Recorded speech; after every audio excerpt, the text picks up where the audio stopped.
Let's make a planter out of a Volkswagen. Snippy, snippy. Just plasma it off.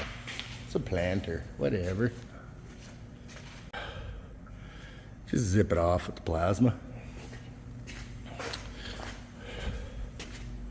He wanted the front windshield gone. I think it would have looked cooler if he would have left the pillars. I think what they're planning on doing is putting a flower box in here. There. Now we'll just take some metal and cut some patches and make it so it doesn't hurt anybody, and we can plant some flowers in her.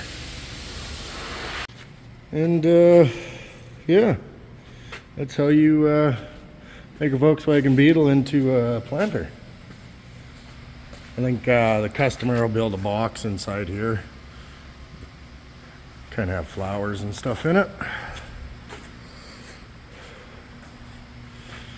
There's some pretty wild looking patch panels, all zigzag.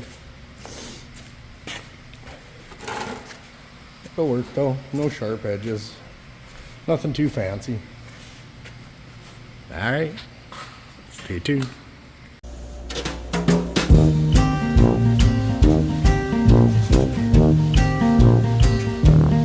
Blah, blah, blah, blah, blah, blah.